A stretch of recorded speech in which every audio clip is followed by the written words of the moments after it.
Jadi jemaah melaka Allah Subhanahu Wa Taala, maka wajar orang yang sepulang haji kalau bagus dan sabarnya dia menempuh semua perintah Allah ini, tidak ada sedikit pun keraguan untuk memberikan ketaatannya kecuali hanya pada Allah, maka Nabi mengatakan itu jihad. Maka orang haji ini dapat pahala jihad fi sabilillah. Namun bedanya, kalau orang yang syahid itu lempang ke surga kecuali tertahan oleh hutangnya. Tapi orang yang berhaji mendapatkan pahala seperti pahala orang yang syahid, namun bisa jadi ditimbang dengan maksiat yang dia lakukan. Makanya untuk mencapai haji mabrur, kita jelaskan kemarin, itu juga ciri-cirinya setelah pulang haji, lihat dulu mabrur atau tidak. Kita sudah gambarkan satu kata, seandainya semua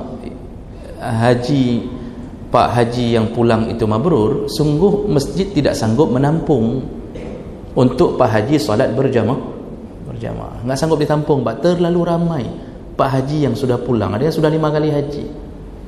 Enggak bisa ditampung masjid kalau semuanya mabrur. Tapi buktinya saf subuh ya itu saja, dari dulu ya itu juga. Nah, kemana Pak Haji yang berada di samping-samping masjid? Pak Haji ternyata tidak solat subuh, lalu selalu mengatakan bahwa hajinya mabrur.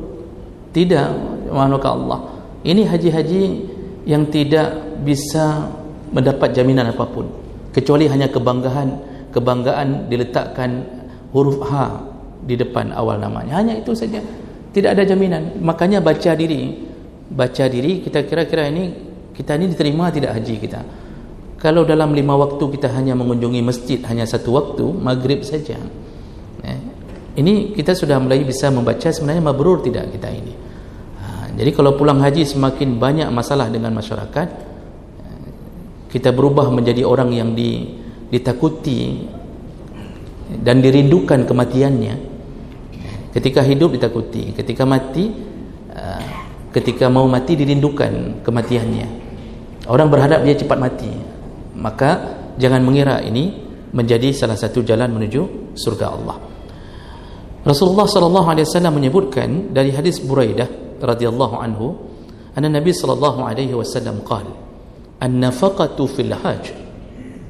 Kata Rasulullah, nafkah orang yang mengeluarkan biaya untuk haji kan nafaqati fi sabilillah bi 700 dha'fin.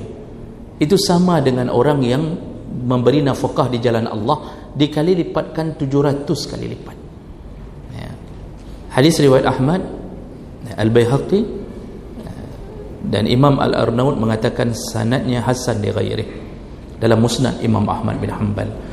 Jadi semua uang yang kita keluarkan ternyata dihitung seperti kita mengeluarkan uang untuk jihad fi sabilillah. Maka tidak ada yang sia-sia, dan itu berpahala. 100 rupiah berpahala bagi mereka yang sedang berjuang untuk bisa berhaji. Semua yang dia habiskan di sana, yang tujuannya untuk tegaknya pelaksanaan haji tersebut demi ketaatannya pada Allah, semua dihitung sebagai harta yang dia keluarkan jihad fi sabilillah. Kecuali dia mengeluarkan harta haram, itu bukan dapat pahala, malah menimbulkan dosa. Dan Allah tidak akan terima amalan apapun yang bercampur dengan harta haram, tidak akan diterima. Rasulullah sallallahu alaihi wasallam mengatakan, la tuqbalus salah, tidak akan diterima salat liman la wudu'a lahu wala sadaqatan min ghulul. Allah tidak akan terima salat bagi yang tidak berwudu, dan juga Allah tidak akan terima apapun sedekah dari harta yang ghulul, harta haram diambil dari hasil pengkhianatan. Kita sudah sebutkan, Pak, kerja khianat, kerja nipu orang, kerja zalimi orang, lalu kita mengumpulkannya untuk berhaji. Jangan harap Allah Subhanahu wa taala mau menerima. Innallaha thayyibun wa la yaqbalu illa thayyibah. Allah itu baik dan Allah tidak akan terima apapun kecuali dari sumber yang baik-baik saja.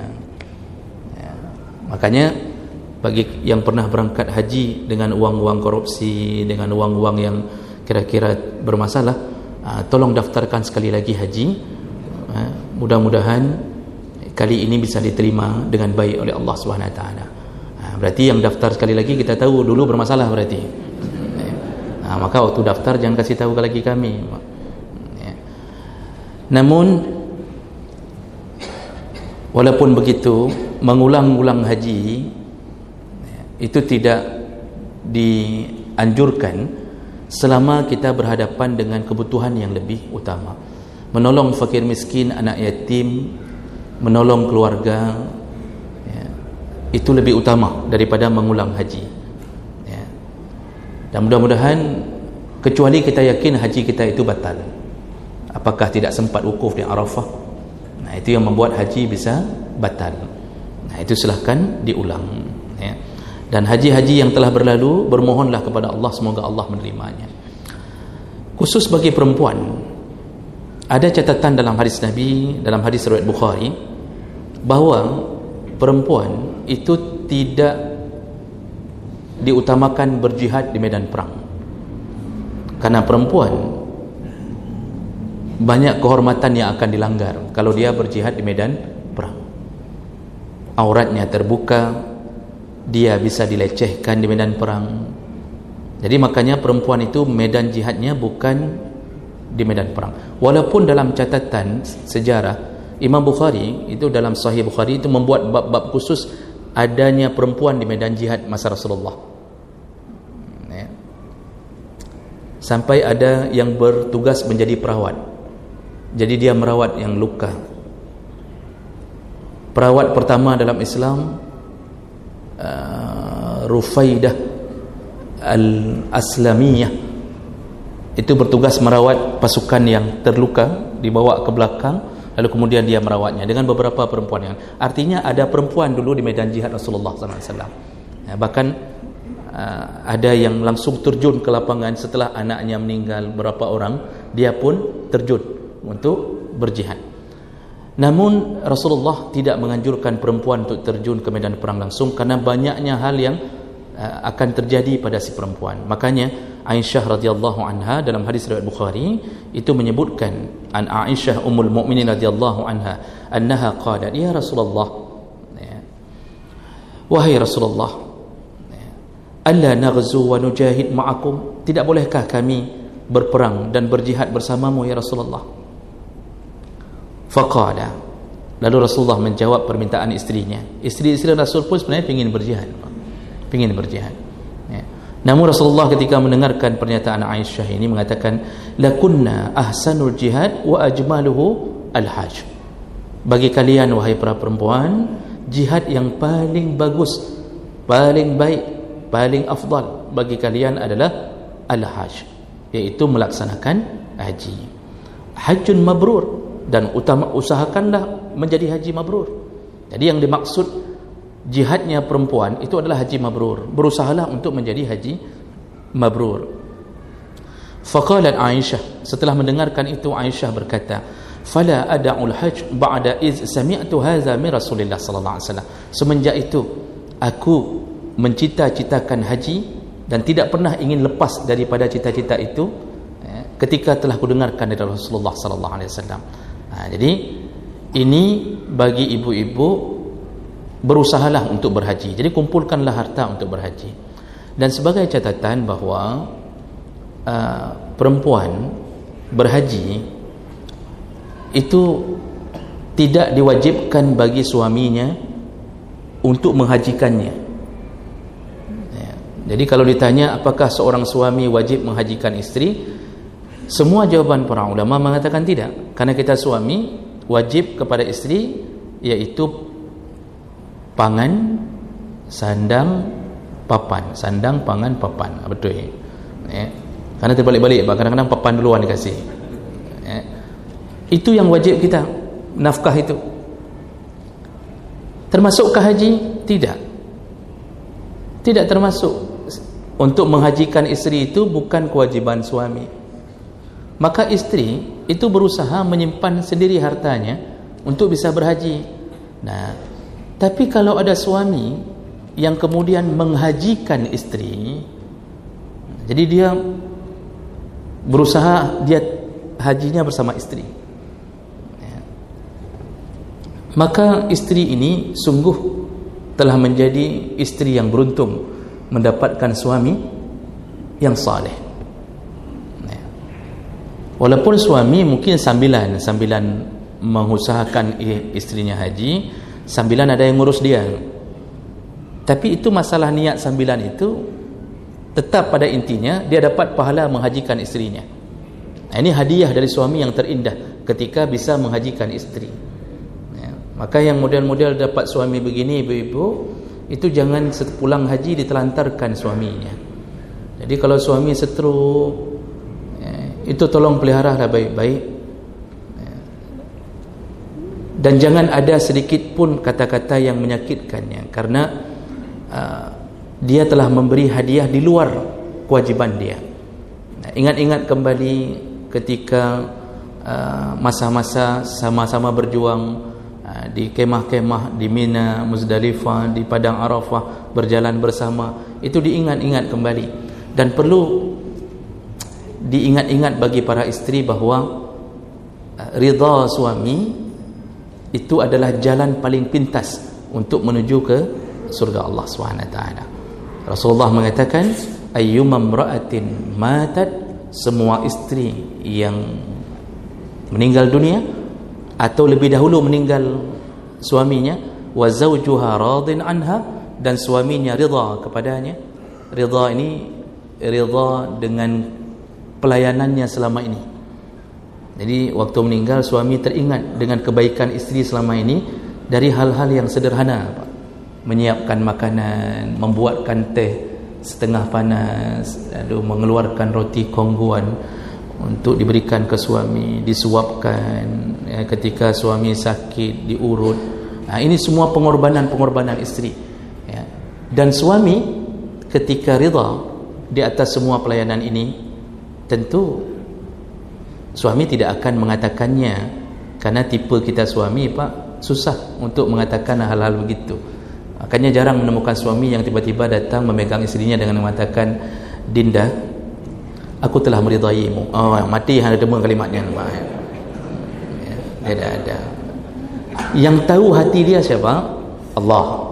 Kalau dalam hatinya mengatakan, inilah istriku yang telah berjuang untukku, cukup pengakuan itu, istri dakhalatil jannah, wajib masuk surga.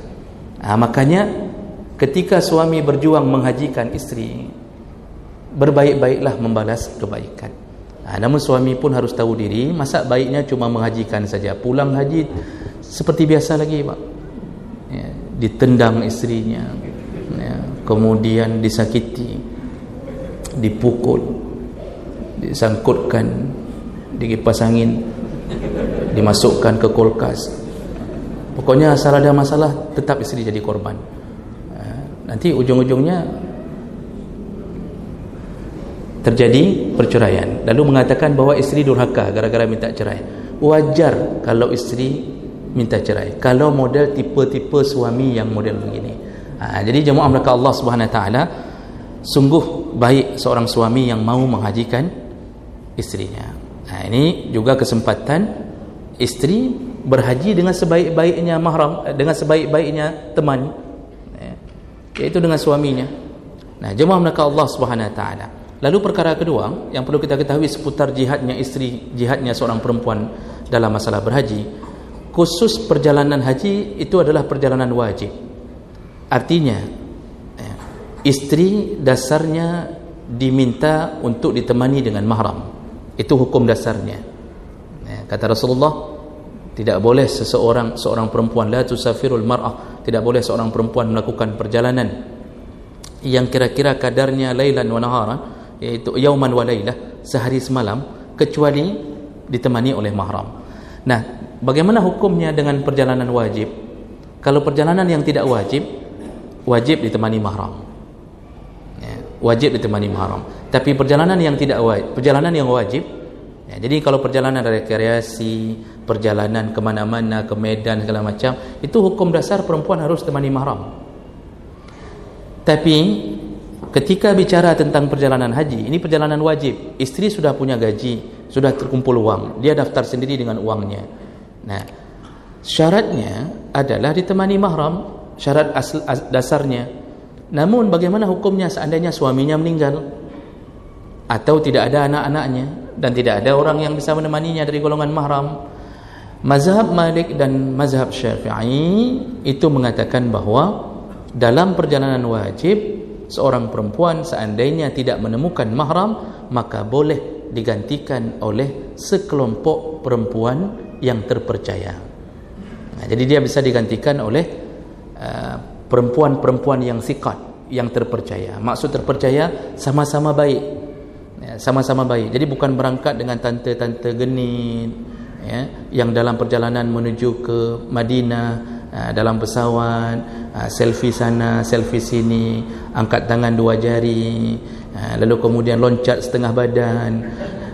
Dalam pesawat loncat setengah badan tu kadang-kadang ni yang paling aneh, Pak. Kita lihat, Masya Allah, ibu-ibu pengajian dengan jilbab besar. Begitu sudah waktunya rekreasi, pergi ke mana, waktu foto, itu ada yang berani loncat supaya dapat posisi kamera sedang berada di atas udara. Padahal ngaji tidak berhenti, tapi rasa malu hilang ketika berada sesama yang genit-genit. Maka yang model berangkat dengan yang genit-genit ini tidak dibenarkan. Dia harus yang siqat. Maksud siqat, kalau dalam perjalanan kita mulai agak sedikit bermasalah, dia yang ingatkan. Kita tiba-tiba sudah berdekatan dengan pilot pesawat mau berangkat ke haji, seorang isteri sudah mulai dekat, diingatkan oleh perempuan yang lain, ingat suamimu yang stroke itu. Dia ketemu dengan pilot, suruh ingat suami stroke, mana sanggup dia ingat. Tapi begitulah perempuan salihah, dia berangkat dengan sekelompok perempuan yang baik-baik. Itu dibenarkan menggantikan mahram, ya. Dan itu dalilnya, ada beberapa dalil yang mendukung masalah itu, termasuk hadis Nabi yang mengatakan, nanti kata Rasulullah, engkau akan melihat perempuan berangkat dari Sana'a, dari Yaman, dari Mekah ke Sana'a dalam keadaan berangkat sendiri tanpa mahram. Itu termasuk dijadikan dalil. Ketika keadaan sudah aman, maka berangkat haji seorang perempuan bisa digantikan mahramnya oleh sekelompok perempuan yang siqat. Makanya perempuan-perempuan, ya, itu jangan sampai merasa begini. Ini sebagai catatan terakhir kita. Ada istri yang merasa bahawa dia tidak wajib haji kecuali dihajikan oleh suaminya, padahal uangnya lebih banyak daripada uang suaminya. Karena perempuan ketika dapat uang itu tidak keluar lagi, Pak, menetap di dalam jarinya. Makanya kenapa warisan 2:1? Ya. Laki dapat 15 juta, yang perempuan dapat 7,5 juta. Karena laki walaupun 15 juta dalam hitungan bulan habis. Untuk beli chip game judi online saja enggak cukup. Ya. Perempuan dapat 7,5 juta lengkap, melingkar di jarinya, tidak keluar-keluar. Ya, tidak keluar sama sekali. Karena perempuan orang yang tidak diwajibkan nafkah. Si perempuan apalagi kalau sudah PNS, itu jangan salah faham mengira enggak wajib haji. Gaji dia lebih besar daripada gaji suaminya. Dia dapat sertifikasi, suaminya cuma honorer. Dia simpan dalam tabungan pribadinya, itu sudah sampai 100 juta, tapi tidak daftar haji. Maka istri harus faham, begitu sudah dapat uang untuk berangkat, istri wajib daftarkan diri. Paling bagus daftarkan suami. Jadi istri yang memberangkatkan haji suami. Ini suami yang kalau tidak tahu malu, berangkatlah dengan model begini, ya. Baik, kira-kira begitu, ya. Maka inilah pahala jihad untuk orang-orang yang berhaji. Demikian kita sambung insya-Allah di pertemuan yang akan datang. Subhanakallahumma wabihamdik, asyhadu an la ilaha illa anta, astaghfiruka wa atubu ilaik. Wassalamualaikum warahmatullahi wabarakatuh.